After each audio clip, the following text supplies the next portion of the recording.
Caroline Lucas, Jacob Epstein, two professional young actors here before me. With nothing to say. In the WQED studio where you're both performing in the Old Curiosity Shop with PICT Classic Theater. This is a great time for you guys, yeah?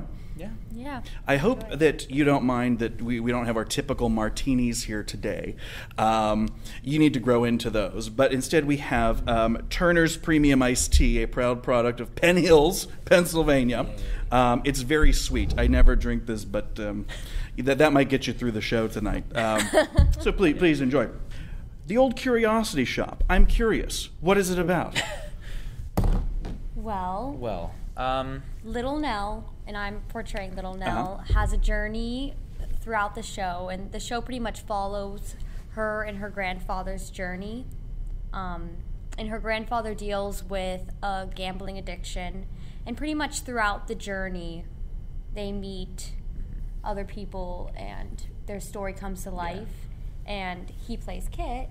I do. And Kit is my best friend. Oh, who cool. is very much in love with Little Nell, but hopelessly in love. Oh, right. How's that work out? Without spoiling too much about the show. I think you should probably see the show. Yeah. I am. I'm seeing it tonight, as a matter of fact. See the show. But no, this is sort of iconic because, I've heard over the years of the character of Little Nell or Little Nell from the Country or, something like that. But, I've never actually seen this. It sounds a little dark. Yeah, it definitely is. And surprisingly, it's not really about the old Curiosity Shop. I think Shop is referenced once or twice in the show. Wow. Mm-hmm. But maybe it kind of compels you to be curious about what you're going to find there. Goes with and the all title. These crazy characters that you meet are like eclectic objects on shelves. Right, exactly. I've never thought of it that way, but that's...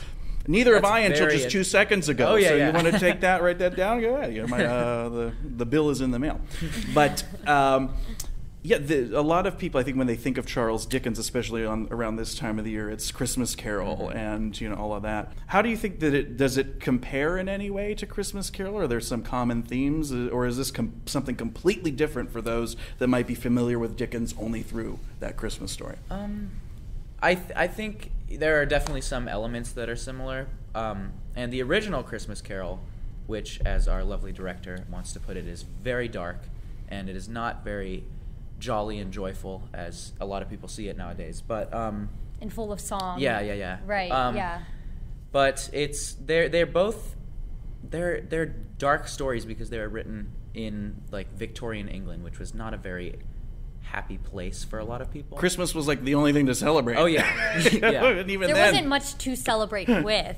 So that's true. A lot of people in poverty, and one of the main forms of entertainment was reading pieces like this. Right.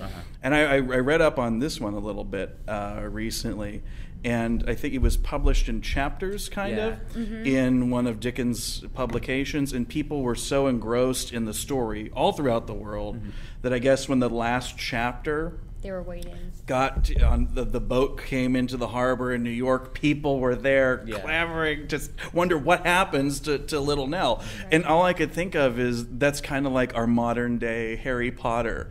How people were so fanatic about that. Right.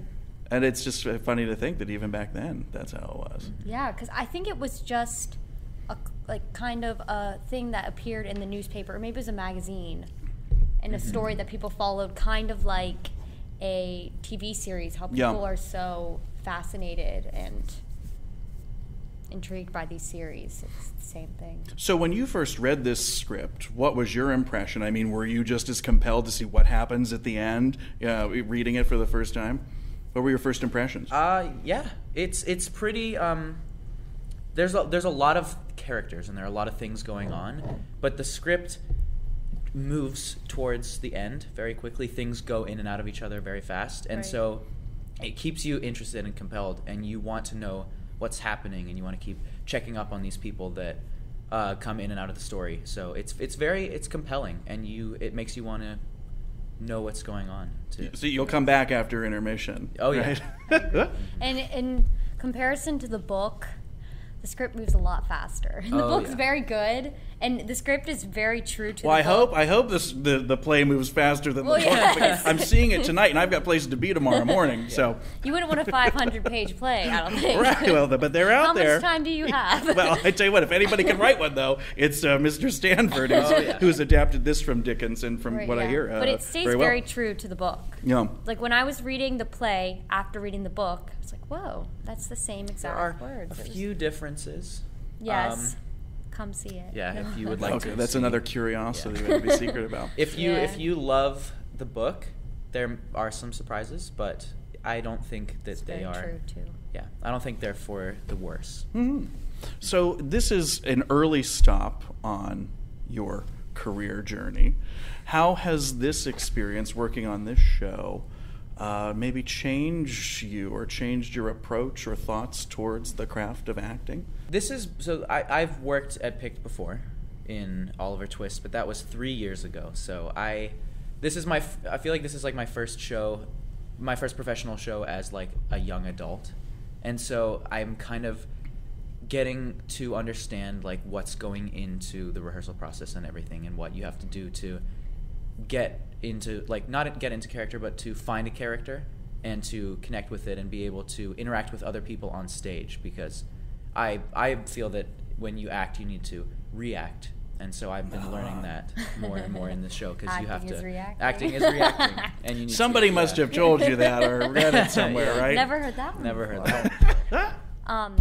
For me, this experience has really just been a learning experience, as with Jane Eyre, because performing with these other actors and the other actors on stage, it really is just inspiring. Like you learn so much just from the people around you, and it just makes me really appreciative of the craft and what they're doing, and more just inspires me to hopefully pursue this and see that it is possible.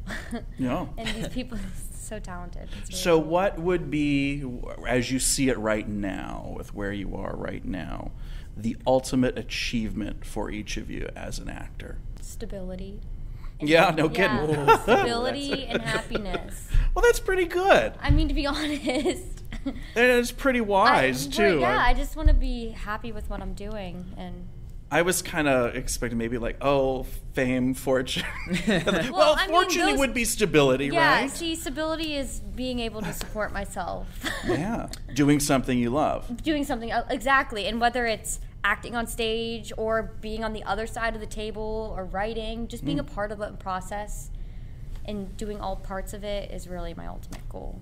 I would love to be able to do it as a profession, and I just feel like I want to be able to do as many productions and things as I can that was very interesting how you said you wanted to be like not only just on the stage but also on maybe the other side of the table. Yeah, for sure. Doing something I'm